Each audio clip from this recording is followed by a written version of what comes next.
Bizim işimizi çətinləşdirən amillər çoxdur. Onlardan bir neçəsi haqqında mən bu gün sizə danışmaq istəyirəm. Tibb və psixologiya elmi həmişə yanaşı çalışıblar, yanaşı işləyirlər. Çünki bu elmin elə bir sahələri vardır ki, insanın fizioloji sistemində baş verən dəyişmələr, yaranan problemlərin həlli ilə məşğul olur.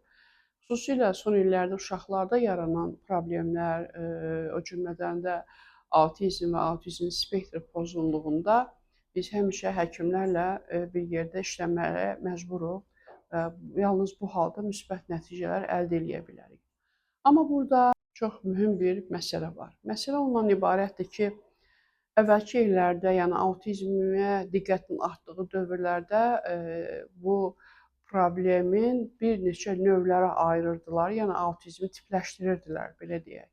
Amma son bir neçə ildir ki, bu illərdə, yəni dünya səhiyyə sistemində belə bir qərar qəbul olundu ki, autizmli uşaqların tipləşdirilməsi aparılmasın. Bu tipləşdirmə yalnız iki cür aparılır. Bir autizm, yəni autizmlə birlikdə digər psixoloji problemlərin də və yaxud da problemin də müşahidə olunduğu ağırlıq dərəcəsinə görə xəstəlik sayılan tipi, digərisi isə autizmin spektr pozğunluğu.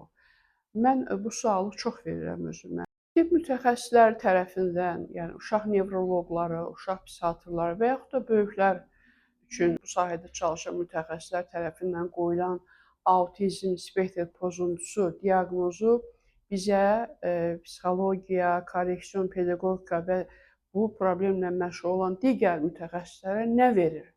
Hansı yolu göstərir?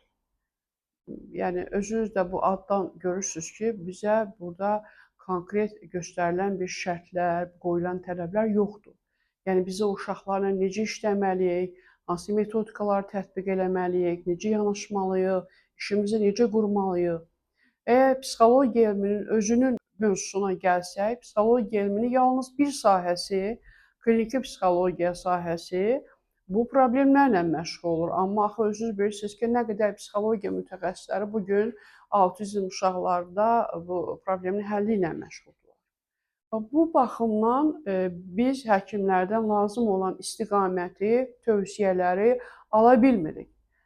Bu sahədə dünyada olan təcrübələr də bugün yetərli deyil və yaxud da bu təcrübələr bizim Azərbaycan cəmiyyətinin üçün, Azərbaycan psixoloqları üçün əlçatan deyil.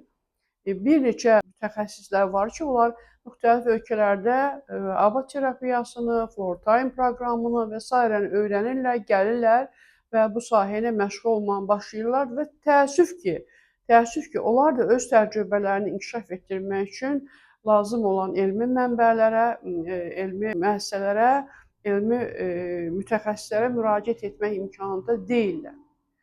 Və bu sahədə uzun illər çalışan bir mütəxəssis olaraq mənim gəldiyim qənaət budur ki, bizim autizm uşaqlarla işləməyimizdə ən çox əsaslanmalı olduğumuz məsələ dərk etmə psixologiyasıdır, kognitiv psixologiyadır və psixi inkişafın pozulması ilə bağlı olan sahələrdir. Yəni inkişaf pozuntuları sahələridir. Baxın, uşağa autizm spektr pozuntusu diaqnozu qoyulur və uşaq psixoloji mərkəzə müraciət eləyir.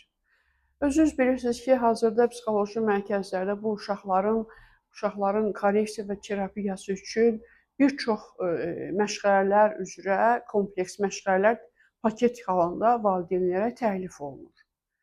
Və valideyn gəlir bu paketlə uşağını həmin müəssisəyə, yəni təlimə başlayır. Burada paketlərdə qoyulan məşğələ adətən psixoloq, loqoped, sensori inteqrasiya, yəni sizin duyu bütünləmə dediyiniz sahə, bəzilərində müalicəvi idman, massaj və hətta nitqi inkişaf etdirən, güya nitqi inkişaf etdirən, nitqi gəlişdirən müxtəlif loqopedik aparatlar təklif olunur, sensor otaqlar təklif olunur. İndi baxırıq psixoloji mərkəzin özünün maddi imkanlarına, rəhbərliyin özünün bu sahədəki yəni dayaqlarına, ona kömək eləyən insanlara, hər kəs bu sahədə müxtəlif şəraitlər təklif edirlər və uşaqlarla təlim prosesi başlayır. Bəzən biz valideynlərin belə narazılığı ilə üzləşirik ki, bu paketlər çox bahadır, bu paketlər həddindən artıq orada məşğələlərin sayı çoxdur və mənim uşağıma konkret bu lazımdır. Hətta belə vəziyyətlər də olur ki, həkimlər özləri valideynlərə konkret məşğələlər deyirlər. Psixoloq işləsin, sensor duyub tünləmə işləsin və s. Hətta bir çox həkimlər psixopedaqoq işləsin deyə bir təklif də verirlər. Mənim bu anlayışdan qətiyyən xoşum gəlmir.